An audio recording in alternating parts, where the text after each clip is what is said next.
CDF for 30 years. Amazing, isn't it? Nevertheless, he's a Berkeley grad, and I got the MS in forest hydrology from OSU. He's been a hydrologist working for CAL FIRE for a long time, working on the Casper Creek Watershed study and working in the Sacramento office and with the monitoring study group since 1994.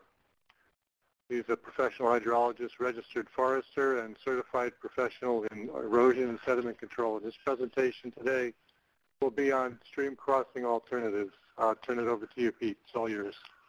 Thanks, Richard. Hi, everybody. Pleasure to be here. I've been interested in stream crossings for a number of years, and hope I'm able to share a little bit of information that you find interesting and useful this morning. Here's the outline for the talk. We're going to just have a little bit of introduction material. I'm going to talk a little bit about hydrology and designing crossings for flow.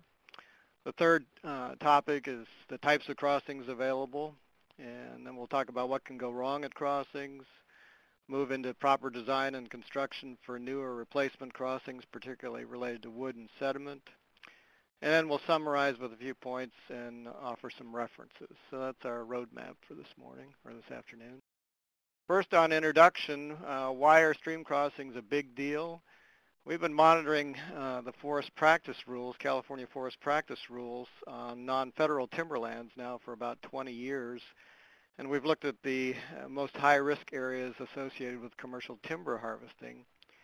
And crossings have the highest rate of problems of any of the sites that we've looked at. About 20% have either implementation problems or effectiveness problems.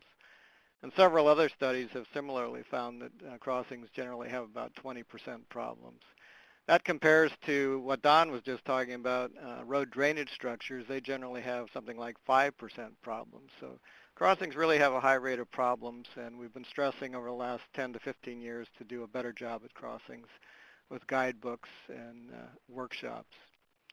Obviously, crossings are built in risky locations, subjected to large winter storm events.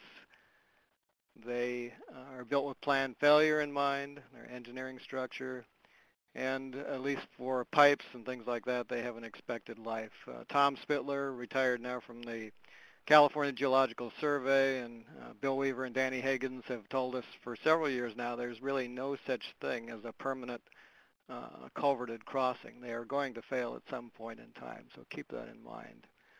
Most of our problems that we've found over the years in monitoring crossings have related to inadequate design, installation, maintenance, and sometimes even decommissioning of crossings. So those are the kind of things we're going to talk about over the next several minutes.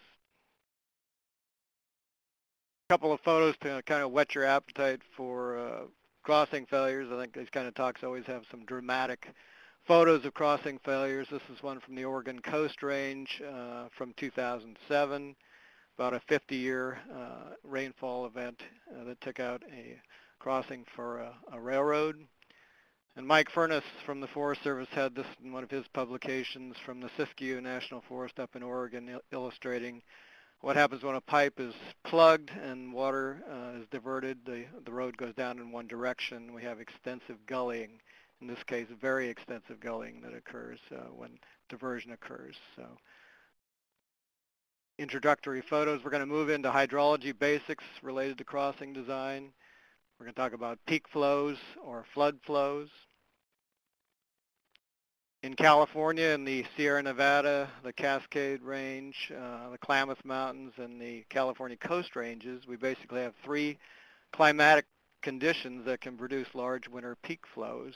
At the highest elevations, we have spring snowmelt. At the lowest elevations, we have high-intensity, long-duration rainstorms, and in the intermediate elevations, we have rain-on-snow events. And I've kind of highlighted in red the rain-on-snow events because our largest flows have generally been from rain-on-snow events. And the photo is a shot of the rain-on-snow zone in the Central Sierra. It's a quick example of a long-duration, high-intensity rainstorm event from October 2009 in Monterey County in the California Coast Ranges. They had over 21 inches in 24 hours. If you look at the data on that, it calculates out to something like a 1,000-year rainfall event, at least for the data we have so far. But a few miles to the north, the Big Sur River in Monterey County went from 17 CFS to nearly 5,000 CFS in 17 hours. But that only calculates out to about an 8-year return interval event. So just because we have a 100-year or a 1,000-year rainfall event doesn't mean we're going to get a 100-year or 1,000-year discharge event. In this case, we had very dry soils in October, and the runoff was not extreme. So keep that in mind as we talk about estimation methods for flow. The biggest peak flow events, as I said, usually are from rain on snow events where that's possible. Bob Zemer and Tom Lyle had this graphic in one of their publications for 3 rivers in western Washington using a comparable flow basis on the y-axis. You can see that the middle graphic there, the rain on snow, produced the highest unit area runoff, nearly twice as much as we found, or as was found for rainfall on the bottom or snowmelt on the top. So rain on snow events are a big generator of peak flows where we have a snowpack that's built up and we have a warm, wet, tropical Pineapple Express type storm with windy conditions that can rapidly melt the existing snowpack. The rain on snow zone basically is a part of the mountain range where we're getting a snowpack developing that may or may not last throughout the entire winter, but we would expect rain to occur several times at that elevation. As I said, in California have involved rain on snow events, and in the central Sierra Nevada, as an example, that range would be typically 3,000 to 7,200 feet. This was just an example from one county in the central Sierra Nevada, Culverts County, where you can see we have this range 3,000 feet. Let's see if I can find my pointer.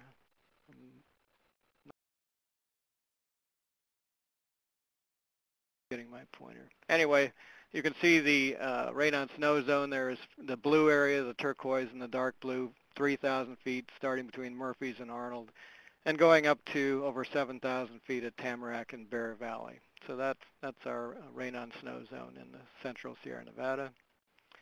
When we're predicting peak flows for stream crossings, there are several key factors that we need to know about for office methods, and that includes the drainage area above the stream crossing in acres or square miles. It includes watershed elevation data for many of the methods. And it also includes precipitation data, sometimes average annual precipitation in inches and rainfall intensity in inches per hour for the 100-year storm event. Not too hard to get the drainage area coming down to a crossing site. Michael Wopat from CGS produced this graphic for a training session a couple years ago, simply drawing the watershed divide lines down the ridges and ending up at the crossing location site. We can get watershed area with a planimeter, a dot grid, or more recently now with GIS or a topographic software package such as Terrain Navigator. Very easy to get the drainage area. In this case, it was about 412 acres. In terms of annual rainfall precipitation data, it's not hard to get as well. A bunch of good websites are available, such as the California Department of Water Resources Climate webpage. I've got the web address up on this graphic. Also, the Western Regional Climate Center webpage is good, and if you haven't used it, the OSU PRISM webpage is an excellent application for getting data for just about anywhere in California. So those are good ways to get annual precipitation. In terms of rainfall, depth, duration, frequency for rainfall intensity, again, the Department of Water Resources webpage has the hourly data that's easily accessible online.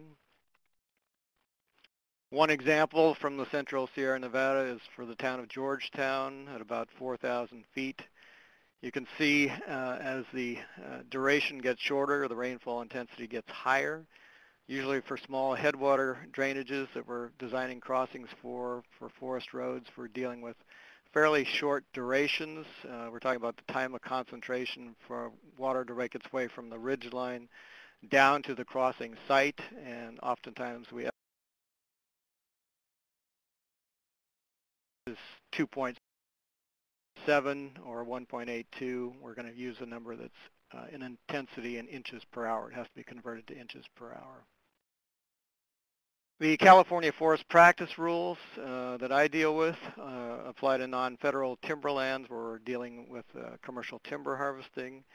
And since July of 2000, they've required that crossings, new or reconstructed crossings, be sized for the 100-year flood flow, including passage of sediment and woody debris. And this is a pretty stringent standard, and it's a good one that I think has improved things a lot in the last 10 to 15 years, or 10 to 12 years. Also requires permanent crossings to allow for upstream and downstream fish passage if it's in a fish stream. 100-year flood flow, I think most people have a handle on this. It's the flood that has a 1% annual chance of occurrence in any given year.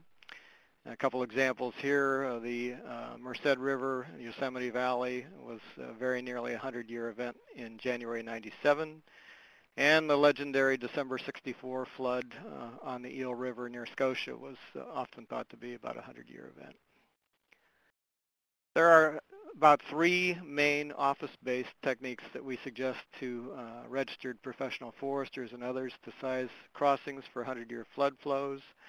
And they are listed here as the rational method, the USGS magnitude and frequency regional regression equations, and third, flow adjustment by drainage area. Sometimes we call that flow transference. I'm not going to get into more complicated methods such as NRCS's Technical Release 55, TR55, or the Army Corps of Engineers HEC, HMS, or HEC-RAS, but those are certainly unit hydrograph approaches that are valid as well. The rational method has been around for over 100 years, used by civil engineers for a very long time, particularly in urban areas where we have a lot of overland flow, but it has been used in forest situations for many, many years as well. And we're simply talking about the discharge in cubic feet per second, say the 100-year discharge equals CIA, where C is the runoff coefficient or the proportion of rainfall that runs off. Usually we commonly think in forested situations this might be about around 0.3, can be higher or can be lower. I is the rainfall intensity in inches per hour for the 100-year storm event, and again we calculate this for the time of concentration for the time water takes to go from the ridge down to the crossing site and put that on an hourly basis. And then the drainage area in acres. And it's best used for basins less than 200 acres. That was one of your quiz questions. Chow, in his classic 64 books, suggested less than 100 acres and never more than 200 acres. And Leopold and Dunn in 78 suggested less than 200 acres. So we commonly suggest less than 200 acres. But if you said less than 100, that probably is an acceptable answer too. The rational method is easy to use, widely used and understood, and does account for local conditions, but there are several disadvantages. Oftentimes it's hard to get hourly rainfall data for your crossing site. Many of the assumptions are not met. Basically, we don't have dominant overland flow, Hortonian overland flow. We usually have subsurface flow in forested watersheds, and it probably takes longer for the water to get down to the crossing site than we commonly estimate. Only uses rainfall data, doesn't address rain on snow events, which, as we said earlier, can be a significant problem. And for small watersheds, it's better for small watersheds and for urban areas. I'm going to move on to the USGS magnitude and frequency regional regression equations. These were generated by Wanahan and Crippen in 77. There's one example shown here for the Sierra region. There are 6 flood frequency regions defined in California. The Sierra is one of them. And most of these equations are dependent on the basin area in square miles, the average annual rainfall in inches, and average basin elevation index. And based on the data that was generated, actual regression data from 700 gauging stations, it suggested that you use this for basins that are greater than 100 acres in size. Here are the 6 flood frequency regions in California. We have the North Coast and Northeast, the Sierra region, the Central Coast, South Coast, and South Lahontan, Colorado Desert. As you can see, these are broad brushed areas of the state, and these equations will tend to overestimate in some areas and underestimate in others. It's also based on old data, 77 data, so we're missing several large flood events, such as the January 97 flood event is not included. These equations really need to be updated. On the good side, however, it is easy to use. It does use average annual rainfall data that's easy to get a hold of. It does use measured flood events, so it would actually include rain on snow data, since we're using gauge and station data to generate these equations. The third method is this flow adjustment by drainage area, and it's my personal favorite. I like this and use it a lot where we have the data that we need to use it. And it's used for an ungauged basin when discharge data from a downstream station or nearby gauged or hydrologically similar site is available. Adjust the 100-year discharge for the gauged basins for the difference in drainage area between the ungauged basin and the gauged basin by using a very simple equation. Graphically, as illustrated in this diagram, we might have a stream gauge with at least 20 years of record downstream, say a drainage area of 100 square miles, and our crossing site would be upstream or in a nearby similar basin. Say it has a drainage area of 10 square miles, and we're going to adjust our 100-year flood flow at the downstream station by drainage area and get an estimate for our crossing site. Here's the equation. This was defined in Wanahan and Crippen 77 as well as the regional regression equations.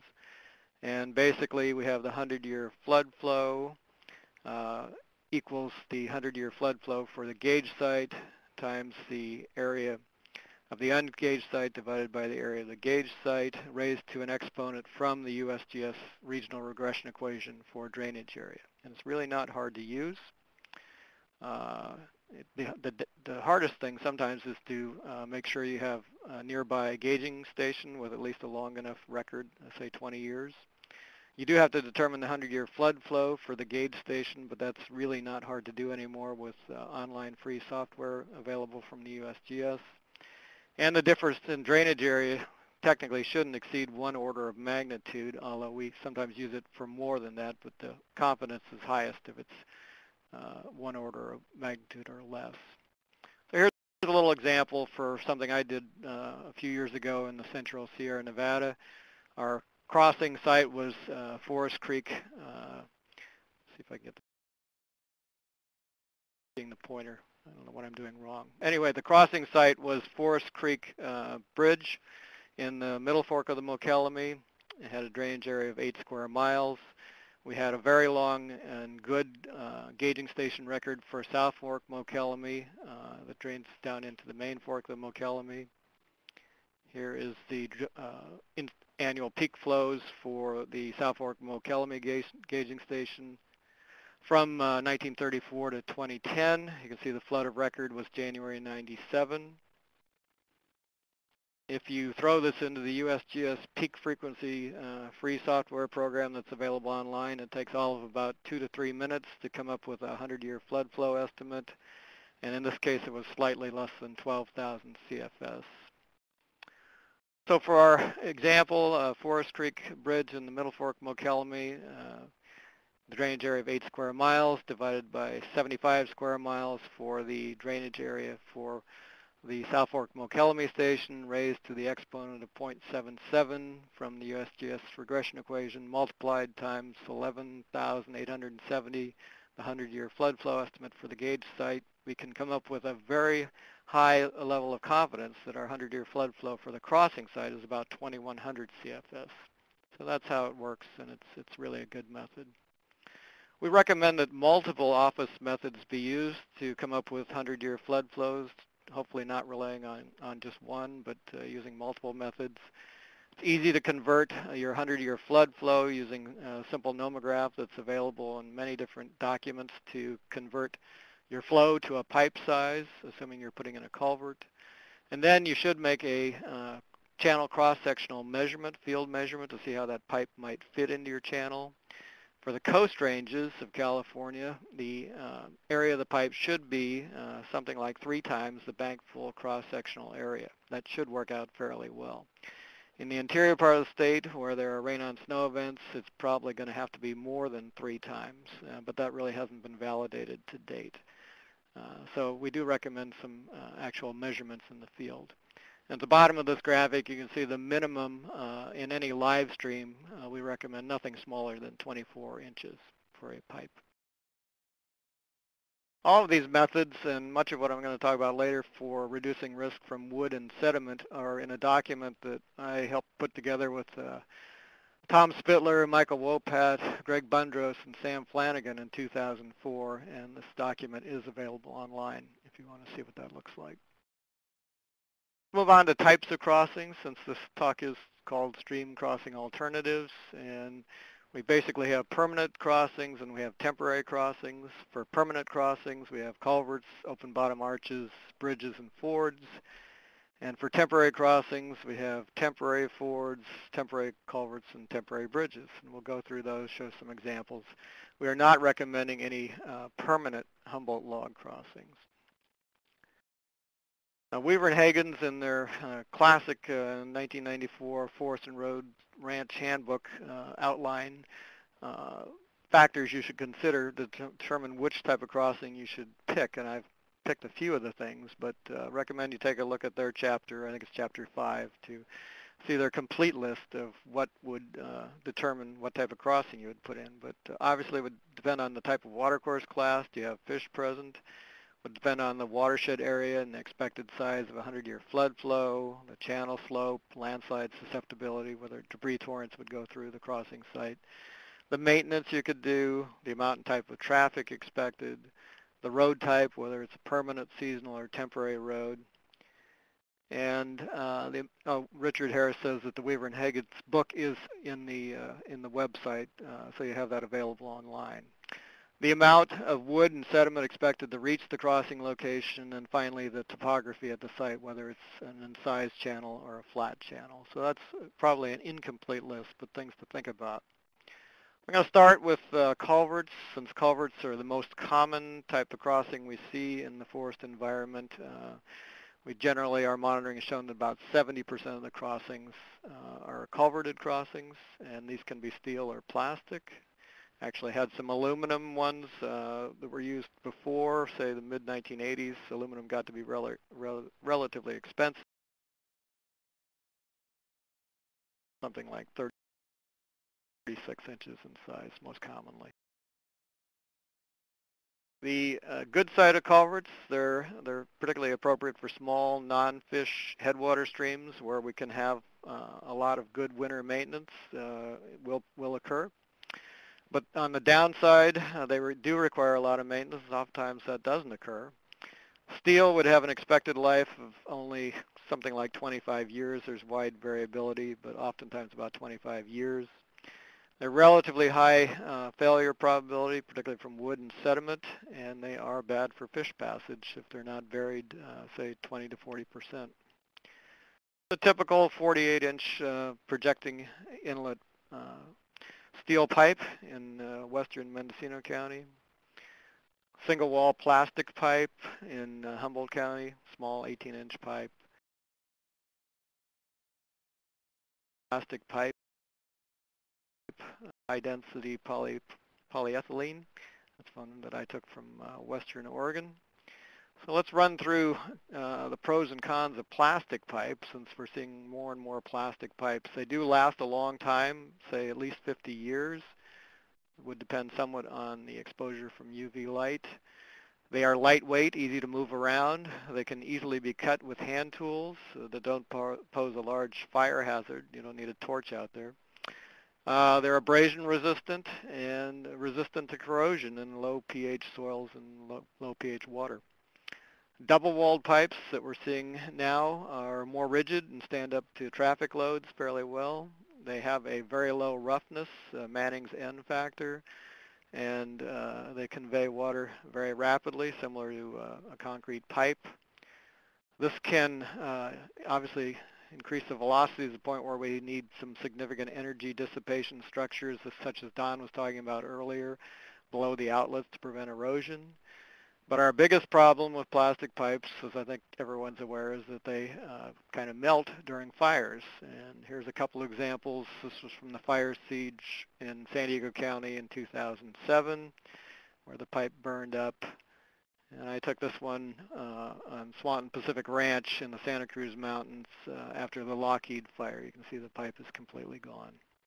So keep in mind, if fire is a big risk, you might want to rethink using a plastic pipe. This is a 84-inch steel pipe in Mendocino County with a mitered inlet. The mitered inlet can increase flow capacity. We typically say can increase flow capacity 5 to 10% of the time. It might be a little bit more in some pipes, but I think 5 to 10 is a good number. That was one of your quiz questions. Also reduces the chance of blockage by woody debris. And sometimes we put flared metal end sections in the front of pipes to increase flow capacity and also reduce the chance of blockage. Cement head walls, usually don't see these in low-grade forest roads, but they certainly can increase flow capacity.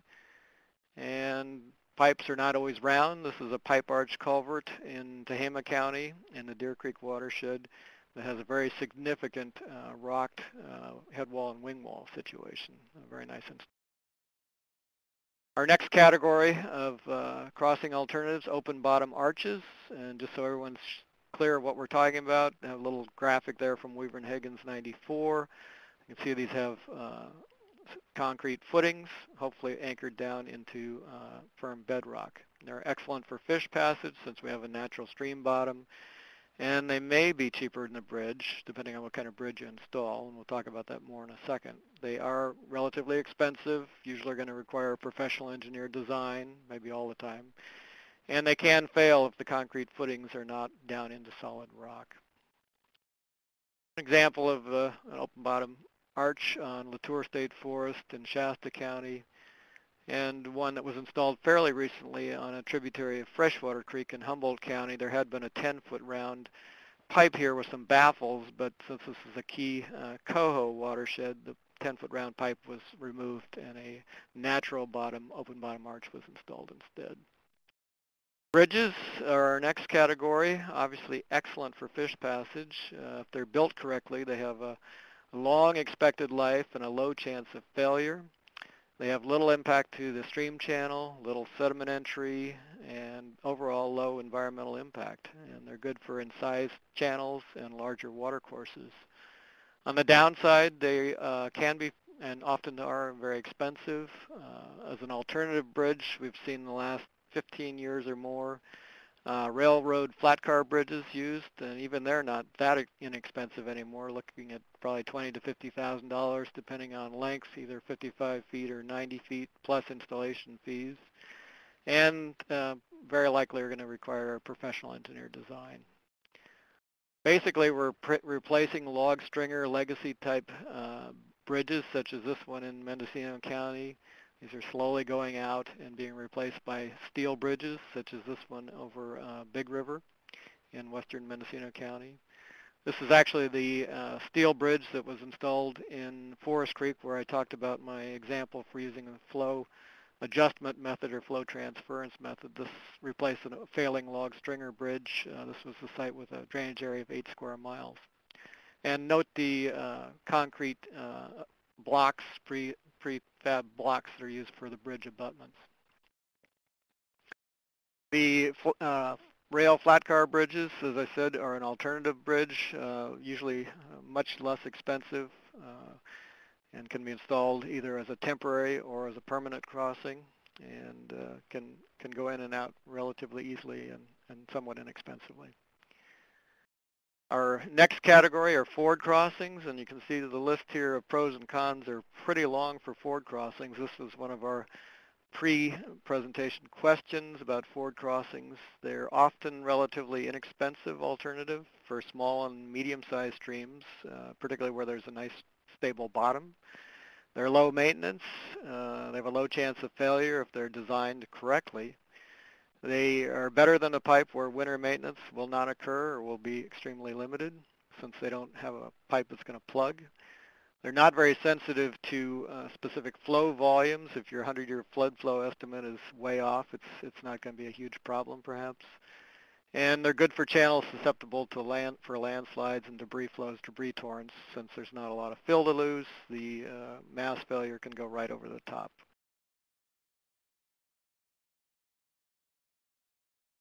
Particularly if you have high traffic levels. If you're driving through it every day and it's a fish stream, that's not going to be good for the fish and not for water quality. Rock ford crossings can fail if they're not designed correctly. If you have to get to your house every day in the wintertime, maybe that's not a good reason to have a ford crossing because they won't be passable during flood flows. And improved ford crossings with concrete slabs are bad for fish passage since we get scour at the edges. So here's an example. I took this a couple of years ago in Santa Cruz County, Soquel Creek drainage, where people live on the other side of this crossing and are driving through it on a daily basis. And there are coho salmon on the verge of extinction in this basin, as well as steelhead, and National Marine Fisheries Service and Fish and Game and others are extremely concerned about this crossing since driving through it every day is generating high turbidity and sediment levels. So this is not desirable. Here's an example of a nice rock ford crossing that's been constructed correctly in western Mendocino County. You can see the very large rock on the outlet side anchoring the structure so it withstands winter storm events. Tim Best is a certified engineering geologist who produced this typical, and you need rock at least 18 to 24 inches in diameter anchoring the base of the structure. Sometimes we don't get that and they tend to fail, but if you get a large, this large rock size anchoring it, it has a high chance of success. Even above that, he's got 12 to 18 inch diameter rock, and then for the sub base, he's got 6 to 12 inch rock. So a lot of significant, sometimes costly rock to make this acceptable. Concrete ford, concrete slab ford, Ponderosa Road in Tehama County, get a lot of traffic through this, and hence it was a reinforced concrete slab, but it will have the disadvantage of fish passage. You can see the lip on the lower edge, and even a bigger problem for this concrete ford crossing on Toms Creek on the other side of Tehama County on Crane Mills land. Vented fords are another possibility and can be successful if they're built correctly. Obviously we have some pipes for low summer flow conditions and then an armored structure so that the high winter flows can go right over the top of the structure. That's a vented ford. From Keller and Sherrar, 2003, the main point of their diagram is to illustrate that the reinforced area that would be susceptible to flood flows, say 100-year flood flow, you have to reinforce well out to either side of the pipes themselves to make sure that this doesn't fail on either side of the pipes.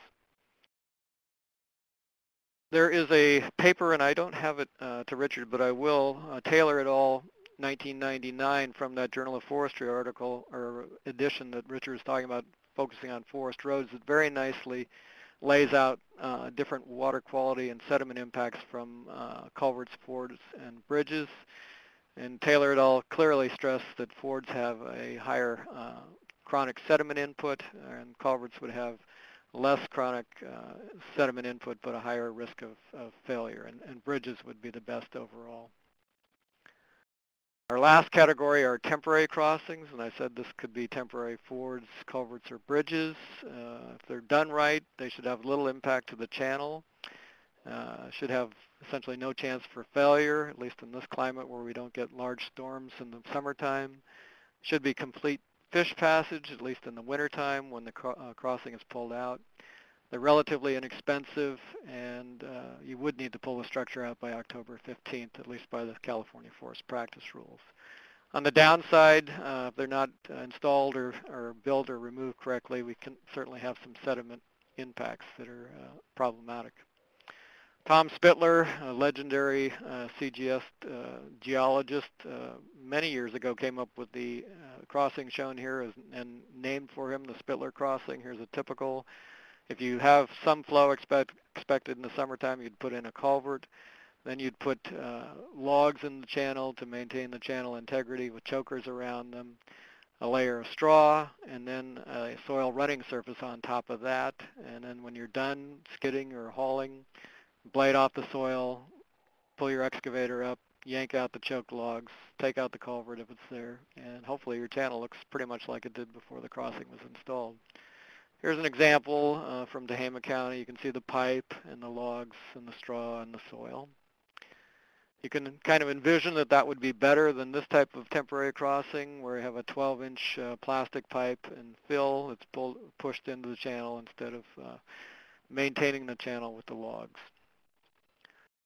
Another temporary crossing.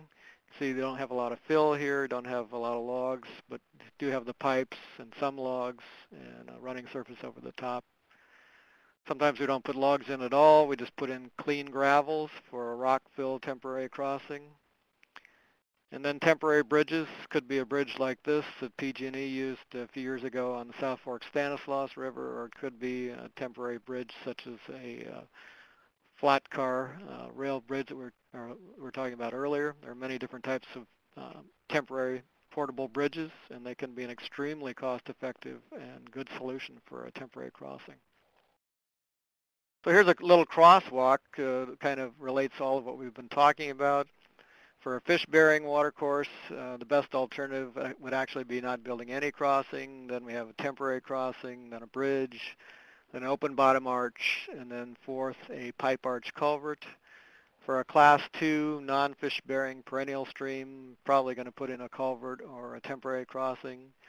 For a Class 2 non-fish-bearing intermittent stream, a smaller headwater stream, either a rock ford crossing or a culvert or a temporary crossing.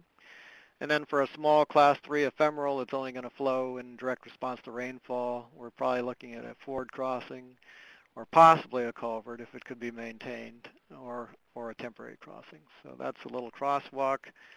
National Marine Fisheries Service in 2001 put together a document that outlines for fish-bearing watercourses their preferred alternatives in order, where they say do nothing, avoid the crossing, put the road high on the ridge, then install a bridge if you have to put in a crossing. Less desirable would be a bottomless arch, an embedded culvert, or a ford. And we probably don't want to have a non-embedded.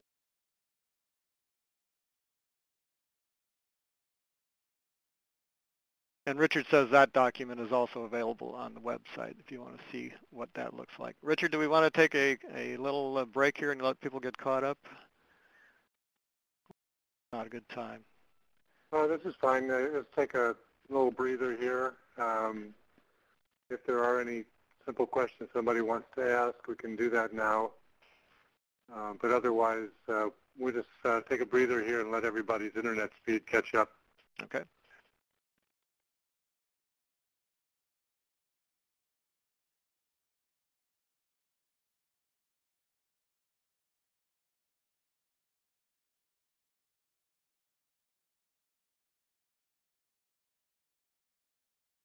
Well, that's probably sufficient. I think, if anything, people are like 15 to 20 seconds behind. Okay. Nobody seems to be. Oh, wait. Julie. You can count on Julie Balcom and Sid Brown to say have something to say. So maybe they're going to have a little question here for you, and maybe we'll be queuing it. So let's figure we're going to queue those questions. Okay. So keep going. Yeah. Julie's just saying sorry for being late, but great so far. Okay. So she's just complimenting you. Okay. Okay, so why don't we move on then? All right, we'll move on to section 4, what can go wrong at a crossing? And the short answer is obviously many, many things. It's a tough environment.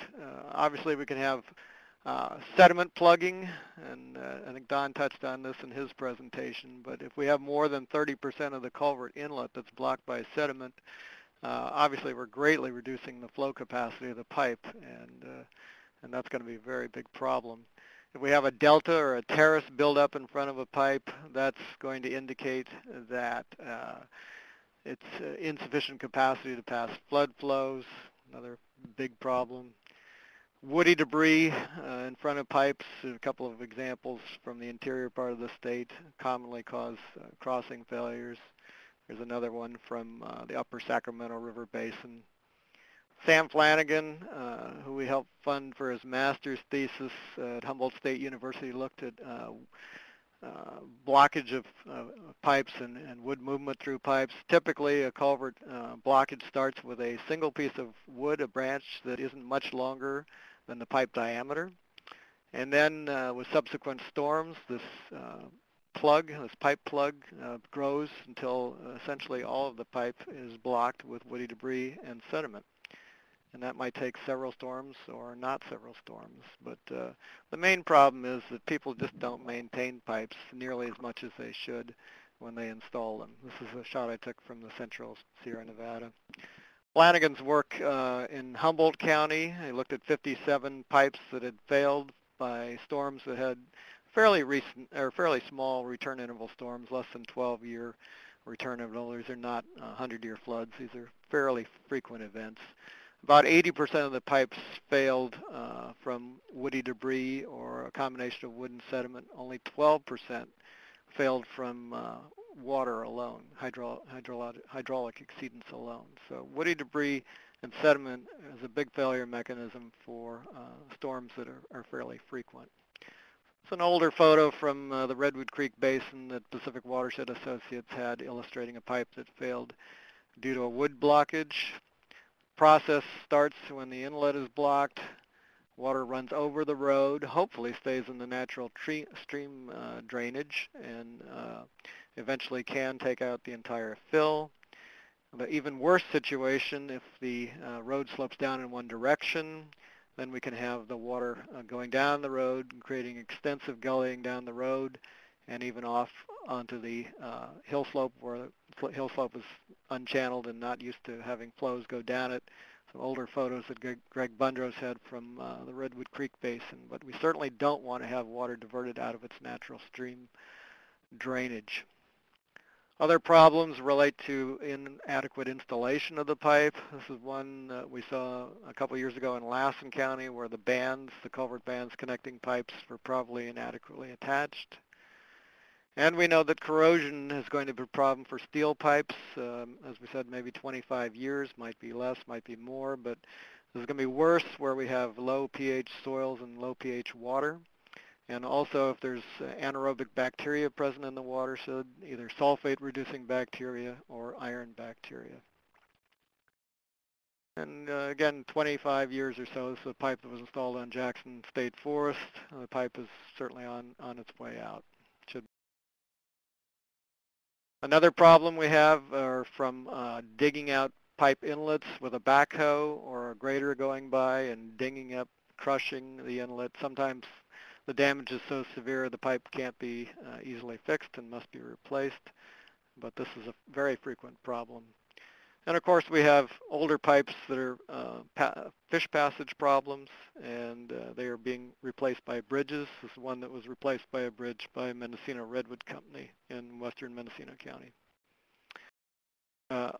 Open bottom arches are not immune to problems. This is one from Sierra Pacific Industries. They spent a fair amount of money on this open bottom arch. After the first winter, 5 feet of scour was observed at the inlet, and the concrete footings were undermined by a couple feet.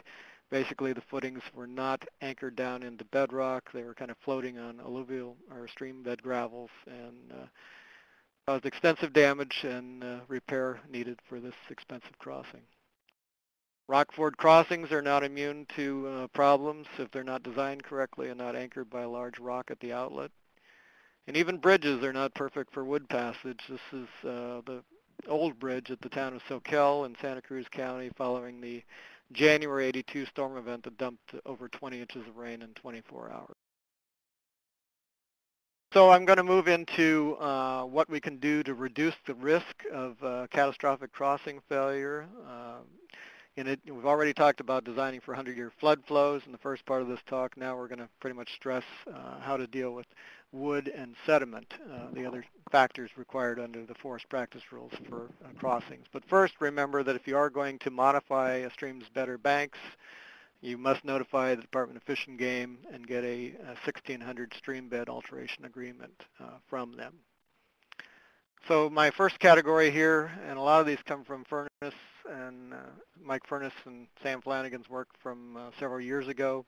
But we want to say that culverts should not pond water. We don't want to design culverts so they pond water. You want to have a headwater depth, or the depth of water at the pipe inlet for the design flow, the 100-year flow.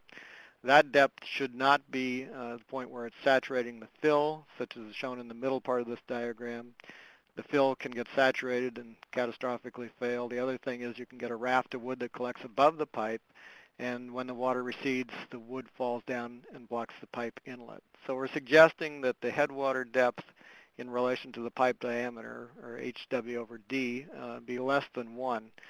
Many years ago, we recommended to be equal to 1, but we have suggested now to reduce the chance of pluggage by woody debris to have something like commonly 0.67 for a headwater depth to pipe diameter ratio.